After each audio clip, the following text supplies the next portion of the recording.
रहीम के दोहे हमने रिवाइज किए थे 1 to 6। अब आज जो हमने दोहे करने हैं, फर्स्ट है नाद रीज तन देत मृग नरधन हेत समेत ते रहीम पशु से अधिक रीजहु कछु ना देत।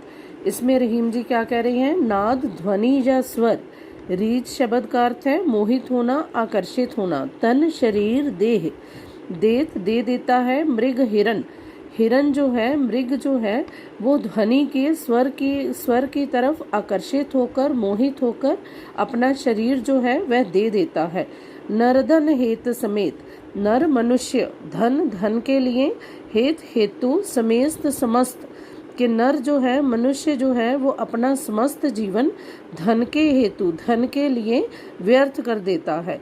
स्वर को आवाज की तरफ आकर्षित होकर मृग अपना शरीर जो है वह न्यौछावर कर देता है, कि वह किसी स्वर या ध्वनि की तरफ आकर्षित होता है और भागता है, और जिस कारण वो शिकारी का या बधिक, बधिक शब्द का अर्थ है शिकारी का पर्यायवाची, तो उसका शिकार हो जाता है। और नर मनुष्य जो है वह अपना सारा जीवन जो है वो समस्त जीवन अपना धन के लिए व्यर्थ कर देता है।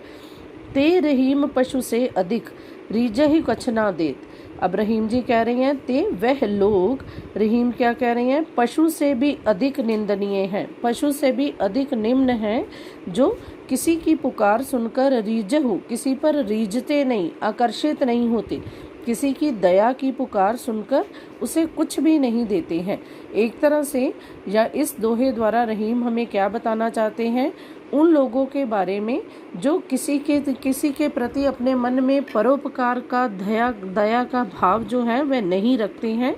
वह लोग पशु से भी अधिक निंदनीय या निम्न हैं, जो किसी की पुकार सुनकर उनके लिए कुछ भी करने की इच्छा मन में नहीं रखते। नेक्स्ट है बिगड़ी बात बने नहीं लाख करो किन कोई। बिगड़ी हुई बात बने नहीं, नहीं बन सकती, लाख करो, किन शब्द का अर्थ है कितने, कोई उपाय, युक्ति, साधन, कि आप कितने भी उपाय। बिगड़ी बात, अगर कोई बात बिगड़ जाती है तो रहीम के अनुसार आप लाख उपाय करो, लाख यत्न करो, लाख कोशिश करो, पर उसे दोबारा से नहीं बना सकते, नहीं सुधार सकते। एक बार कोई संबंध बिगड़ जाते हैं तो उन्हें सुधारने की, उन्हें बनाने की कोशिश या प्रयत्न जो है वो बेकार हो जाता है।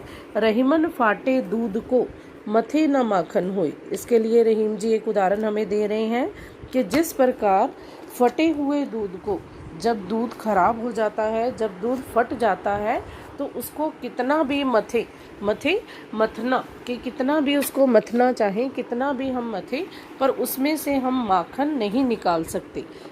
जो दूध खराब या फट जाता है उसमें से कितना भी प्रयास या कोशिश कर लो, पर आप उसमें से माखन नहीं निकाल सकते। ऐसे ही जब कोई बात या जब कोई संबंध जो है वो बिगड़ जाते हैं, जिसका कारण हमारी वाणी है, कि जब हम अपने शब्दों पर संयम नहीं रखते, जब हम अपनी वाणी पर संयम नहीं रखते, तो उन शब्दों के कारण अगर कोई संबंध बिगड़ जाते हैं तो लाख उपाय करने पर भी उन्हें दोबारा से वैसा बनाया नहीं जा सकता। रहीमन देख बड़ेन को लगू न दीजिए डार। अब इसमें रहीम जी हमें क्या समझा रहे हैं कि हर चीज़ का, हर छोटी से छोटी वस्तु का अपना महत्व होता है। कि रहीम हमें क्या बता रहे हैं कि हमें बड़ों के सामने छोटों की उपेक्षा नहीं करना चाहिए, कि हमें किसी बड़ी वस्तु को देखकर छोटी वस्तु की उपयोगिता को कम नहीं आंकना चाहिए, उसका महत्व कम नहीं समझना चाहिए। इसके लिए हमें क्या उदाहरण दे रहे हैं कि जहाँ काम आवे सुई कहा करे तलवार, कि जहाँ जिस जगह पर, जहाँ जिस स्थान पर सुई की उपयोगिता है, सुई का महत्व है, कहा करे तलवार, तलवार है, तलवार, कृपान, खड़ग पर्यायवाची शब्द इसके। तो जिस स्थान पर सुई जो है उपयोग में आती है, सुई किसी भी वस्तु को जोड़ने का कार्य करती है, पर तलवार इसके ऑपोजिट, इसके अलग, किसी भी वस्तु को काटने का या अलग करने का। तो तलवार चाहे तीखी और तेजदार हो, पर वह सुई का स्थान नहीं ले सकती। इसीलिए तलवार काम नहीं आती जहाँ हमें सुई का उपयोग या सुई के द्वारा कोई कार्य करना हो।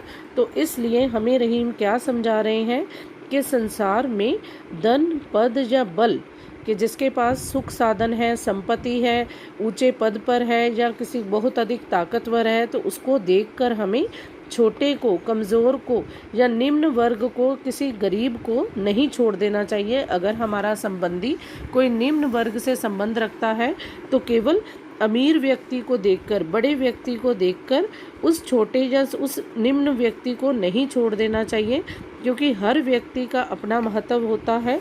जिस प्रकार जहाँ सुई का उपयोग किया जा सकता है वहाँ तलवार का हमारे उपयोगी नहीं हो सकती। इसलिए यहाँ पर एक तरह से रहीम जी ने राजा और रंक सभी को बराबर का महत्व दिया है और सभी को बराबर माना है। नेक्स्ट दोहा, रहीमन निज संपत्ति बिना कोऊ न विपत्ति सहाय। यहाँ पर रहीम जी क्या कह रहे हैं, निज अपनी संपत्ति, धन दौलत बिना, उसके बिना कोई भी विपत्ति, मुसीबत, सहाय, सहायक, सहायता करने वाला। कि यहाँ पर इस दोहे के द्वारा रहीम हमें बचत की, सेविंग की शिक्षा दे रही हैं कि कहीं ना कहीं हमें अपने धन को जो है वो बचा कर रखना है। वह किस लिए कि निज संपत्ति बिना, कि अपनी संपत्ति के बिना विपत्ति में, मुसीबत में कोई भी हमारा सहायक नहीं हो सकता है। जब मनुष्य पर कोई विपत्ति या मुसीबत आती है तो उसकी अपनी संपत्ति ही उसकी सहायक बनती है, उसकी सहायता के काम आती है। बाहरी सहायता से उसे कोई लाभ नहीं होता जब तक कि उसके पास उसकी अपनी संपत्ति ना हो। इसके लिए उदाहरण क्या दिया है, बिनु पानी जो जलज को नहीं रवि सके बचाए। के बिनु, बिना पानी के, ज्यों जलज, जलज कमल, पंकज, राजीव तो कमल का पर्यायवाची शब्द, रवि सूर्य, दिनकर, भास्कर, सके बचाए, बचाए बचाकर रखना, सुरक्षित रखना।